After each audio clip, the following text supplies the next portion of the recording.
എല്ലാവർക്കും പുതിയൊരു വീഡിയോയിലേക്ക് സ്വാഗതം. അങ്ങനെ നമ്മുടെ കെ ഫാമിലി നമ്മുടെ എയറിൽ നിന്ന് ശൂന്യാകാശത്തോട്ട് പോയിരിക്കുകയാണ്. അപ്പൊ ഇപ്രാവശ്യം എന്തിനാണ് പോയതെന്ന് ചോദിച്ചിട്ടുണ്ടെങ്കിൽ ദിയാകൃഷ്ണയുടെ മോന്റെ ബർത്ത്ഡേ ആയിരുന്നു, ഓമിക്കുട്ടന്റെ. അപ്പൊ 1 വയസ്സിന്റെ ബർത്ത്ഡേ സെലിബ്രേഷൻ നടക്കുന്ന സമയത്ത് എയറിലോട്ട് പോകാനായിട്ട് ഒരുപാട് കാരണങ്ങളുണ്ട്. അപ്പം അതില് ഒന്നെന്ന് പറഞ്ഞാല് അഹാന അവരുടെ അപ്പച്ചിയെ അവിടുന്ന് മാറ്റി നിർത്തി ഒഴിവാക്കി. അഹാനയ്ക്ക് അമ്മച്ചിമാരെ കാണരുത്, അപ്പച്ചീനെ ഇഷ്ടമില്ല, സിന്ധുകൃഷ്ണയുടെ അമ്മേനെ ഇഷ്ടമില്ല, അതായത് ഗ്രാൻഡ്മ.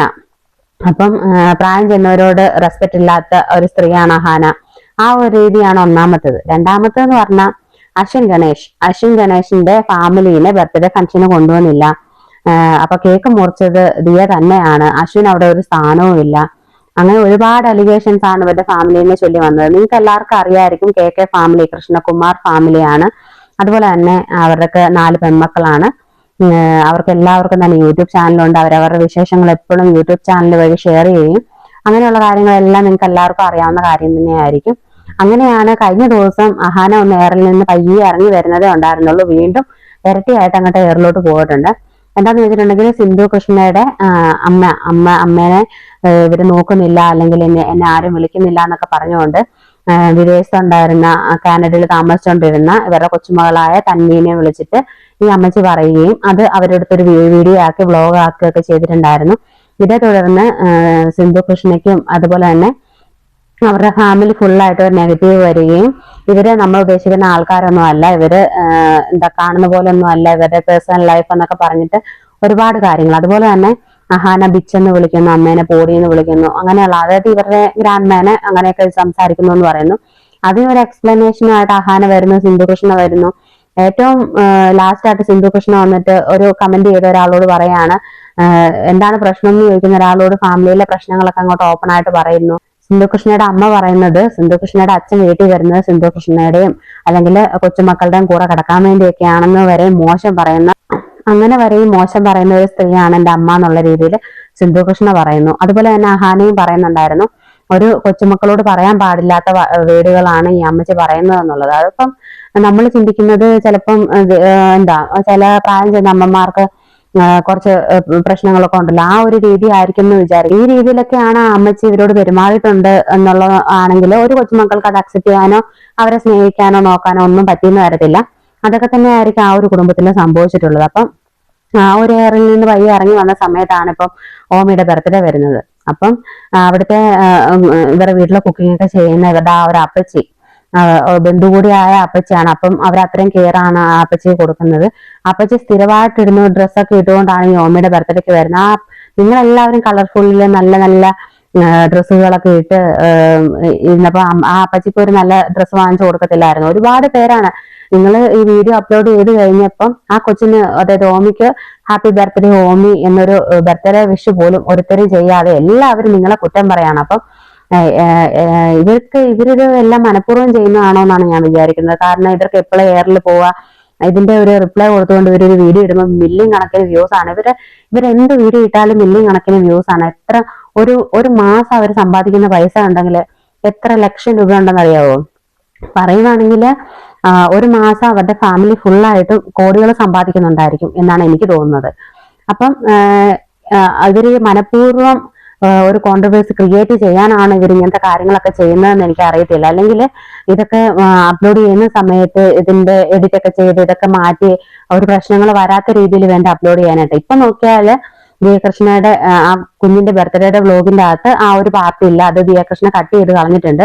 എന്നിരുന്നാലും പെട്ടെന്ന് തന്നെ ഇവരൊക്കെ പെട്ടെന്ന് കോൺട്രവേഴ്സി ഉണ്ടാക്കുന്ന ആളുകളായതുകൊണ്ട് തന്നെ നമ്മുടെ സോഷ്യൽ മീഡിയ അവരിടുന്ന വീഡിയോസ് ഒക്കെ പെട്ടെന്ന് തന്നെ ആളുകൾ അത് നോട്ട് ചെയ്യുകയും ഫുള്ളായിട്ട് കണ്ട് എന്തെങ്കിലും കുഴപ്പമുണ്ടെങ്കിൽ പെട്ടെന്ന് തന്നെ അത് കോപ്പി ചെയ്ത് വെക്കുകയും അത് അവർ പബ്ലിഷ് ചെയ്യുകയും ചെയ്യും. അതുകൊണ്ട് തന്നെ ഇങ്ങനെ എഡിറ്റ് ചെയ്താലും ആ ഒരു വീഡിയോസ് യൂട്യൂബിലും ഇൻസ്റ്റാഗ്രാമിലും ഒക്കെ കിടപ്പുണ്ട്. അപ്പൊ ഈ ഒരു വീഡിയോയില് പറയുവാണെങ്കിൽ അവർ അപ്പച്ചിയുടെ കൂടെ നിന്ന് ഫോട്ടോ എടുക്കുന്നുണ്ട്, അപ്പച്ചിനെ അവിടെ കൊണ്ടുപോകുന്നുണ്ട്, ബർത്ത്ഡേ ഫംഗ്ഷനൊക്കെ കൊണ്ടുപോകുന്നുണ്ട്. അങ്ങനെ അകറ്റി നിർത്തി എന്ന് പറയാൻ മാത്രമൊന്നുമില്ല. പക്ഷെ ഇവര് വലിയ സെലിബ്രിറ്റികൾ ആയതുകൊണ്ട് തന്നെ ഇവർക്ക് യൂട്യൂബിൽ ഇടണം, ഇൻസ്റ്റാഗ്രാമിൽ ഇടണം, ഫേസ്ബുക്കിലൊക്കെ പോസ്റ്റുകൾ ഇടണം. അപ്പം മില്യൺ കണക്കിന് ലൈക്സും കമന്റും അതുപോലെ തന്നെ എല്ലാം ഷെയറുകളൊക്കെ വാരി കൂട്ടാനുള്ളതായതുകൊണ്ട് ഒരു പഴഞ്ച സാരി കൊടുത്തുകൊണ്ട് ആ സൈഡിൽ നിൽക്കുന്ന അപ്പച്ചീനെ കാണാനായിട്ട് അത്ര അങ്ങോട്ട് കൊള്ളത്തില്ലായിരുന്നു. അപ്പൊ എന്ത് ചെയ്തു, അഹാന മാക്സിമം ഒരു ഇറിറ്റേഷൻ ആയതുപോലെ ആയിരുന്നു. അവരുടെ വീട്ടുകാരെല്ലാവരും അങ്ങോട്ടും ഇങ്ങോട്ടും നോക്കുന്നു, അവരുടെ ഐ കോണ്ടാക്റ്റുകൾ, അങ്ങോട്ടും ഇങ്ങോട്ടുള്ള സംസാരം എല്ലാം ഒരുമാതിരി ആയിരുന്നു. അപ്പച്ചി അവിടെ വന്ന് നിന്ന സമയത്ത് അപ്പച്ചി അവിടെ നിന്ന് ഒരു കപ്പ് കേക്ക് എടുക്കാൻ നോക്കുന്നു. അതായത് അവിടെ ഡെക്കറേറ്റ് ചെയ്യാൻ വെച്ചിരിക്കുന്നതിൽ ഒരു കപ്പ് കേക്ക് അപ്പച്ചി എടുക്കാൻ നോക്കുന്നു. ഇഷാനെ അത് കൈക്കോട്ട് തട്ടി ഇങ്ങനെ മാറ്റുന്നു, അത് എടുക്കരുതെന്ന് പറയുന്ന പോലെ. ഈ സൈഡിൽ അഹാനയുടെ കൂടെ നിന്ന അപ്പച്ചി നമ്മുടെ ഹൻസിയെ വിളിച്ചിട്ട് അപ്പറേ സൈഡിലോട്ട് പോകുന്നു. എന്നിട്ട് ഒരു ലുക്ക് കിട്ടാത്തത് കൊണ്ട് തന്നെ, അതുപോലെ തന്നെ ഓമിയും ആ കേക്ക് കട്ട് ചെയ്യുന്ന സമയത്ത് സഹകരിക്കുന്നുണ്ടായിരുന്നില്ല, കരയുകയൊക്കെ ആയിരുന്നു. അപ്പൊ തന്നെ അഹാനയ്ക്ക് ഒരു ഐഡിയ തോന്നുന്നു, അപ്പച്ചി അങ്ങോട്ട് മാറി നിന്ന് ഓമീനെ ഒന്ന് വിളിച്ചതെന്ന് പറയുന്നു. അത് നല്ല കാര്യം തന്നെയാണ്. കാരണം ദൂരെ നിന്ന് ഒരാൾ വിളിക്കുമ്പോൾ ഓമി അങ്ങോട്ട് ശ്രദ്ധിക്കും, കേക്ക് കട്ട് ചെയ്യാനൊക്കെ ഓമി ചിലപ്പോൾ സഹകരിക്കും എന്ന് തോന്നി കാണും. എന്നിട്ട് അഹാന പറയാണ് അപ്പച്ചി അങ്ങോട്ട് ഇരുന്നോളാൻ പറയാണ്. അപ്പൊ ഇതെല്ലാം ആ ഒരു വ്ലോഗിൽ തന്നെ നമുക്ക് കാണാൻ പറ്റുന്നുണ്ട്. അതുപോലെ സിന്ധുഭൂഷണെ പറയുന്നുണ്ട് അപ്പച്ചി അവിടെ പോയിരിക്കുന്നൊക്കെ. അപ്പം കേൾക്കുന്നവർക്ക് അല്ലെങ്കിൽ അഹാന അവരുടെ കുടുംബക്കാരെല്ലാവരും സിന്ധുകൃഷ്ണയുടെ മാതാപിതാക്കളോട് അല്ലെങ്കിൽ അച്ഛനെ അവരെ നോക്കിയിട്ടുണ്ട്, അവിടുത്തെ അമ്മേനെ അവർ നോക്കുന്നില്ല, സഹകരിക്കുന്നില്ല എന്ന് പറയുമ്പോൾ ആ ഒരു കണ്ണിലൂടെ മാത്രമേ ഇതും അവർ കാണത്തുള്ളൂ. അല്ലാത്ത പക്ഷം അങ്ങനെ ഒരു പ്രശ്നം നടന്നില്ലായിരുന്നു എന്നുണ്ടെങ്കിൽ ഇവർ ആരും ഇത് ഗൗനിച്ചെടുക്കത്തില്ലായിരുന്നു. കാരണം വ്ലോഗിലെല്ലാം അമ്മച്ചിനെ ഉൾപ്പെടുത്തിയിട്ടുണ്ട്. കേക്ക് കട്ട് ചെയ്യുന്ന സമയത്ത് അവരുടെ ഫാമിലി മാത്രം മതി, സിസ്റ്റേഴ്സ് മാത്രം മതി, അതുകൊണ്ട് തന്നെ ഒന്ന് മാറ്റി നിർത്തിയത് അത് ആരും വലിയ കാര്യമാക്കി എടുക്കുന്ന ഒരു കാര്യമല്ലായിരുന്നു. ഇപ്പൊ ഈ ഒരു ഇഷ്യൂ ഇരിക്കുന്നത് കൊണ്ട് തന്നെ എല്ലാവരും അത് നോട്ടീസ് ചെയ്യുകയും കമന്റ് ബോക്സ് ഫുള്ളും അഹാനനെ വീണ്ടും ഏറി കയറ്റുകയും അതുപോലെ തന്നെ ആ ഫാമിലിനെ ഫുള്ളും നെഗറ്റീവ് ആൾക്കാർ പറയാൻ തുടങ്ങി. ഇതൊക്കെ കണ്ട സമയത്ത് ദിയാകൃഷ്ണ ആ ഒരു ഭാഗം കട്ട് ചെയ്ത് അങ്ങോട്ട് മാറ്റിയിട്ടും ഉണ്ടായിരുന്നു. അങ്ങനെ അവരുടെ അതുപോലെ തന്നെ പ്രധാനപ്പെട്ട ഒരു കാര്യമായിരുന്നു, ഈ ഏതൊരു ഫംഗ്ഷൻ വെച്ചാലും ഇവരുടെ കുടുംബത്തിൽ തന്നെ എല്ലാത്തിനും ഇവര് ഫംഗ്ഷൻ വെക്കും. ബർത്ത്ഡേ ആണെങ്കിലും എല്ലാത്തിനും വലിയ ഗ്രാൻഡ് ആയിട്ട് ഫംഗ്ഷൻ വെക്കുന്നവരാണ്.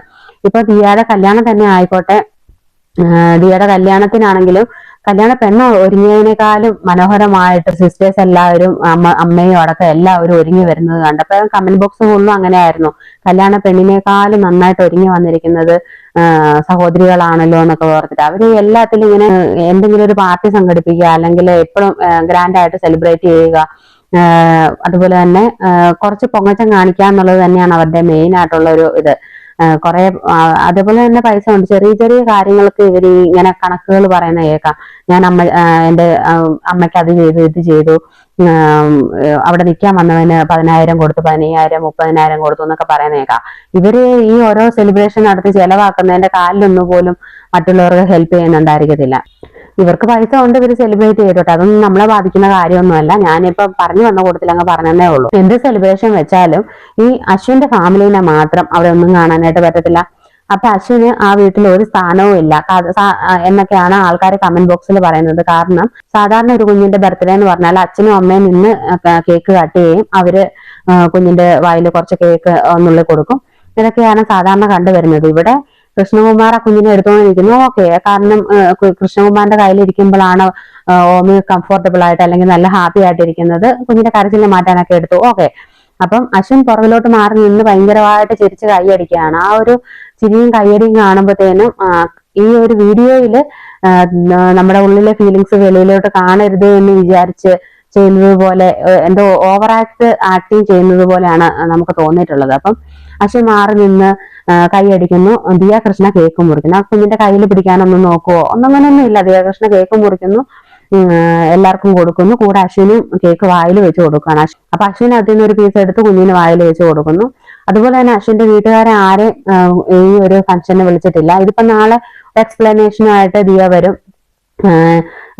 നമുക്ക് നിങ്ങൾ കണ്ടോ വിളിച്ചില്ലെന്ന്, ചിലപ്പം വിളിച്ചായിരുന്നു, അവർക്ക് വരാൻ പറ്റാത്ത സാഹചര്യമായിരുന്നു, അല്ലെങ്കിൽ വേറൊരു പാർട്ടി അവരുടെ വീട്ടിൽ വെച്ച് അറേഞ്ച് ചെയ്തിട്ടുണ്ടായിരുന്നു, ഇങ്ങനെയുള്ള കാര്യങ്ങളൊക്കെ പറഞ്ഞുകൊണ്ട് വരും. പക്ഷെ മിക്ക വ്ലോഗിലും ഇങ്ങനെ ആകുമ്പോഴത്തേനും ഇപ്പൊ തന്നെ അശ്വിന്റെ അമ്മേനെ എനിക്ക് അമ്മയായിട്ട് കാണാൻ പറ്റത്തില്ല, എനിക്ക് സിന്ധു എന്ന് പറയുന്ന ഒരു അമ്മയുണ്ട്, അത് മാത്രമേ ഉള്ളൂ അമ്മ, അശ്വിന്റെ അമ്മ അശ്വിന്റെ അമ്മയാണ്, ഇങ്ങനെയുള്ള സ്റ്റേറ്റ്മെന്റ് ഒക്കെ പറയുന്നത് കൊണ്ട് തന്നെ എല്ലാവരും ഇതുമായിട്ട് റിലേറ്റ് ചെയ്യും. ഇതെല്ലാം ഇവരാണ് ഇതിനുള്ള വഴികളെല്ലാം ഒരുക്കി വെക്കുന്നത്. കാരണം ഇവർക്ക് എപ്പോഴും എയറിൽ നിൽക്കണം, എന്നാൽ മാത്രമല്ലേ അക്കൗണ്ടിലോട്ട് US$ വരത്തുള്ളൂ. അപ്പം ഇതെല്ലാം ഒരു റവന്യൂവിന് വേണ്ടിയാണ് ഇവർ കാണിച്ചു കൂട്ടുന്നതെന്നാണ് നമുക്ക് ഫീൽ ചെയ്യുന്നത്. അതുപോലെ തന്നെ ഒരുപാട് പേര് അശ്വിനെ ഓർത്ത് സങ്കടപ്പെടുകയും അശ്വിന് വേണ്ടി സഹതാപം കാണിക്കുകയും അശ്വിൻ പെട്ടിരിക്കുകയാണ്, നിമിഷ് രക്ഷപ്പെട്ടോ, അതായത് അഹാനയുടെ ബോയ് ഫ്രണ്ട് എന്ന് പറയുന്ന ആള് നിമിഷ് രക്ഷപ്പെട്ടോ, അഹാനെയോ അല്ലെങ്കിൽ മറ്റു സഹോദരങ്ങളെയോ കല്യാണം കഴിക്കുന്ന ആളുകള് ഇതൊക്കെ കണ്ടിട്ട് വേണം കല്യാണം കഴിക്കാൻ, ഇങ്ങനെയുള്ള സ്റ്റേറ്റ്മെന്റുകളൊക്കെയാണ് പറയുന്നത്. അപ്പൊ നമ്മൾ ശ്രദ്ധിക്കേണ്ട ഒരു കാര്യം, ഈ അശ്വിൻ എന്ന് പറയുന്ന ആള് ചെറിയ കുട്ടിയൊന്നും അല്ല. ഈ അശ്വിൻ ദിയാനെ സ്നേഹിക്കുകയും കല്യാണം കഴിക്കുകയും ചെയ്ത സമയത്തെ അശ്വിൻ കറക്റ്റായിട്ടും ഇവിടെ നടക്കുന്ന കാര്യങ്ങൾ അല്ലെങ്കിൽ ഇങ്ങനെയൊക്കെ ആയിരിക്കും. അല്ല ദിയ പറഞ്ഞിട്ടുണ്ടായിരിക്കും എനിക്കിപ്പോ നിന്റെ വീട്ടിൽ വന്ന് നിൽക്കാൻ പറ്റത്തില്ല, നമുക്ക് സെപ്പറേറ്റ് ആയിട്ട് മാറി താമസിക്കണം, അല്ലെങ്കിൽ കൂടുതൽ ടൈമിൽ എന്റെ വീട്ടിലായിരിക്കും, എല്ലാ ഫംഗ്ഷൻസിലും ചിലപ്പോൾ എന്റെ വീട്ടുകാരായിരിക്കും ഉണ്ടായിരിക്കുക, എനിക്ക് നിന്റെ അമ്മേനെ അമ്മയായിട്ട് കാണാൻ പറ്റത്തില്ല, നിന്റെ അമ്മ നിന്റെ അമ്മയാണ്, എന്റെ അമ്മ എന്റെ അമ്മയാണ്, ഇങ്ങനെയുള്ള കാര്യങ്ങളെല്ലാം വിവാഹത്തിന് മുമ്പ് അല്ലെങ്കിൽ പ്രണയിക്കുന്നതിന് മുമ്പ് തന്നെ ദിയ അശ്വിനോട് പറഞ്ഞിട്ടുണ്ടായിരിക്കും. ഇതെല്ലാം അംഗീകരിച്ചു കൊണ്ട് തന്നെയാണ് അശ്വിൻ ദിയാനെ കല്യാണം കഴിച്ചിട്ടുള്ളതും അവർ കൂടെ കഴിയുന്നതും. ഇപ്പൊ ഡെലിവറി കഴിഞ്ഞാണെങ്കിലും കുറെ മാസങ്ങളായിട്ട് അവരുടെ വീട്ടിൽ താമസിക്കുന്നു, അത് കഴിഞ്ഞ് സെപ്പറേറ്റ് ആയിട്ട് മാറി താമസിക്കുന്നു, ഇതിന്റെ ഇടയ്ക്ക് അശ്വിന്റെ വീട്ടിലോട്ട് ജസ്റ്റ് ഒരു ദിവസം പോകുന്നു. ഇതൊക്കെയാണ് നമ്മൾ കണ്ടുവരുന്നത്. അപ്പൊ നമ്മുടെ ആ ഒരു ചിന്താഗതി എന്ന് പറഞ്ഞാൽ കല്യാണം കഴിഞ്ഞൊരു പെണ്ണ് എപ്പോഴും ഭർത്താവിന്റെ വീട്ടിൽ താമസിക്കണം, അല്ലെങ്കിൽ ഭർത്താവിന്റെ അമ്മയെ പോലെ കണ്ട് വീട്ടില് കുക്കിംഗ് ചെയ്യാനും മറ്റുള്ള കാര്യങ്ങളിലെല്ലാം നടക്കണം. അപ്പം ഇവരവിടെ നിന്ന് മാറി താമസിക്കുന്നത് ഈ ദിയയുടെ ജോലി സാഹചര്യങ്ങൾ കൊണ്ടും അങ്ങനെയൊക്കെ ആയിരിക്കാം. പക്ഷെ ഇപ്പൊ തന്നെ നമ്മൾ നോക്കുന്നത് എല്ലാ ഭർത്താക്കന്മാരുടെ അമ്മമാർക്കും മരുമക്കളെ മക്കളായിട്ട് കാണാനായിട്ട് ബുദ്ധിമുട്ടാണ്. അപ്പൊ അതുപോലൊക്കെ തന്നെ ചിലപ്പോൾ തിരിച്ചും വരുമായിരിക്കും. ഞാൻ ഈ ഒരു ബർത്ത്ഡേ ഫംഗ്ഷൻ വെച്ച സമയത്ത് ഒരു കാര്യം ശ്രദ്ധിച്ചത്, ഇപ്പൊ അശ്വിന്റെ ഫാമിലിനെ വിളിച്ചില്ല എന്നുള്ളത് വലിയൊരു കാര്യമായിട്ട് നടക്കുന്നത്. എത്രയോ വീടുകളിൽ ഒരു ബർത്ത്ഡേ ഫംഗ്ഷൻ വെക്കുന്ന സമയത്ത് ഈ അവിടുത്തെ മരുമക്കളുടെ ഫാമിലിയെ വിളിക്കാതെ നടത്തുന്നുണ്ടെന്നറിയാവോ? അതായത് ഈ പെൺകുട്ടികളുടെ ഫാമിലിയെ വിളിക്കാതെ ഒരു ബർത്ത്ഡേ ഫംഗ്ഷൻ ആയിക്കോട്ടെ ആ വീട്ടിലെ ഒരു കാര്യങ്ങൾക്കും വിളിക്കാതെ നടത്തുന്നുണ്ട്. ഇതിപ്പം ഒരു ആണിന്റെ ഒരു അവിടുത്തെ മരുമോന്റെ കാര്യം ആകുമ്പോഴത്തേനും നമ്മൾ എല്ലാവരും ശ്രദ്ധിക്കും. ഇതേപോലെ മനസ്സുകൊണ്ട് വേദനിക്കുന്ന ഒരുപാട് ആളുകളുണ്ട്. ഇപ്പൊ ഞാൻ ഒരിക്കലും ദിയാനെ സപ്പോർട്ട് ചെയ്ത് സംസാരിക്കുന്നതേ അല്ല. ഞാൻ പറഞ്ഞു തരുന്നത് ആരും അശ്വിനെ ഓർത്ത് അത്രയും വിഷമിക്കേണ്ട കാര്യമില്ല. ഇതെല്ലാം അറിഞ്ഞുകൊണ്ടും ഇതിനെല്ലാം സമ്മതമായതുകൊണ്ടുമാണ് അശ്വിൻ ഇങ്ങനെ അവരുടെ കൂടെ ജീവിക്കുന്നത്. അശ്വിൻ ഇങ്ങനെ ദിയയുടെ കൂടെ എങ്ങനെയും ഒന്ന് ജീവിച്ചാൽ മതി എന്ന് ആഗ്രഹിച്ച് ദിയാനെ വിവാഹം കഴിച്ച ഒരാളായിട്ടാണ് എനിക്ക് തോന്നിയിട്ടുള്ളത്. അതുപോലെ ദിയ കൃഷ്ണയുടെ ആ ഷോപ്പില് അവിടെ നടന്ന സ്റ്റാഫുകൾ 60 ലക്ഷം രൂപയൊക്കെ ദിയയുടെ കയ്യിൽ നിന്ന് പറ്റിച്ചെടുത്തു. അപ്പം ദിയയ്ക്ക് വരുന്ന ആ ഒരു ഏർണിങ്സ് എത്രയായിരിക്കും നമുക്ക് ഊഹിക്കാവുന്നതേ ഉള്ളൂ. ചെറിയ മാസങ്ങൾ കൊണ്ട് തന്നെ അത്രയും ലക്ഷം രൂപ ദിയയുടെ കയ്യിൽ നിന്ന് പറ്റിച്ചെടുത്തു എന്ന് പറഞ്ഞാല് ദിയയുടെ ആ ഒരു ലാഭം അല്ലെങ്കിൽ ദിയയ്ക്ക് യൂട്യൂബ് ചാനൽ വഴിയും ബിസിനസ് വഴിയും കിട്ടുന്നത് എത്രയോ കോടികളാണ് എന്നുള്ളത് നമുക്ക് ചിന്തിച്ച് നോക്കാവുന്നതേ ഉള്ളൂ. അപ്പൊ അതൊക്കെ കൊണ്ട് അശ്വിൻ എല്ലാം അഡ്ജസ്റ്റ് ചെയ്ത് സന്തോഷത്തോടെ പോകാൻ പറ്റുന്നുണ്ടായിരിക്കും. അതുകൊണ്ടൊക്കെ തന്നെ അശ്വിൻ ഇല്ലാത്തൊരു കുഴപ്പം നമുക്ക് ആർക്കും ഉണ്ടാവേണ്ട ആവശ്യമില്ലാത്തത് കൊണ്ട് നമ്മൾ അത് ഓർത്ത് വെറുതെ കാര്യമേ ഇല്ല എന്നാണ് എനിക്ക് പറയാനുള്ളത്. നിങ്ങൾക്കിപ്പോ അത് ദിയാനെ സപ്പോർട്ട് ചെയ്യുന്നതായിട്ട് തോന്നിയേക്കാം. പക്ഷെ ഞാൻ പറയുന്നത് എന്താന്ന് വെച്ചിട്ടുണ്ടെങ്കിൽ ഇപ്പൊ ബഷീർ ഭാഷയെ തന്നെ എടുത്തു നോക്കുക. അവർക്ക് 2 ഭാര്യമാരാണ്. നമുക്ക് എല്ലാവർക്കും അത് അക്സെപ്റ്റ് ചെയ്യാൻ പറ്റുന്ന ഒരു കാര്യമേ അല്ല. എല്ലാവരും ഈ സുഹാനനെ ഓർത്തിട്ട് ഭയങ്കര വിഷമോ സഹതാപമോ ഒക്കെ പറയുന്നത് കാണുമ്പോൾ എനിക്ക് എന്തോ ഒരു പുച്ഛമാണ് തോന്നുന്നത്. കാരണം അവളത് സഹിക്കാനും അല്ലെങ്കിൽ ആയിട്ട് അത് തെരഞ്ഞെടുത്തൊരു ജീവിതം എനിക്കിതിൽ സാറ്റിസ്ഫൈഡ് ആണ്, ഞാൻ സന്തോഷത്തോടെ ജീവിക്കുന്നു എന്ന് പറഞ്ഞ് അവിടെ കടിച്ചു തൂങ്ങി കിടക്കുമ്പോൾ നമുക്ക് അവളെ സപ്പോർട്ട് ചെയ്യാൻ അവളെ ഓർത്ത് വിഷമിക്കേണ്ട കാര്യമില്ല. ഇത് തന്നെയാണ് എനിക്ക് അശ്വിനോടും തോന്നുന്നത്. അതുകൊണ്ടാണ് നമ്മൾ അത് ഓർത്ത് വിടേണ്ടാവേണ്ട കാര്യമില്ല എന്ന് പറഞ്ഞത്. അപ്പൊ നിങ്ങൾക്ക് എല്ലാവർക്കും വീഡിയോ ഇഷ്ടപ്പെട്ടെന്ന് തോന്നുന്നു. വീഡിയോ ഇഷ്ടപ്പെട്ടെങ്കിൽ നിങ്ങൾ ഒന്ന് ഹൈപ്പ് ചെയ്യുക, ലൈക്ക് ചെയ്യുക, നിങ്ങളുടെ അഭിപ്രായങ്ങൾ കമന്റും ചെയ്യുക. മറ്റൊരു വീഡിയോ ആയിട്ട് വീണ്ടും കാണാം. ബൈ.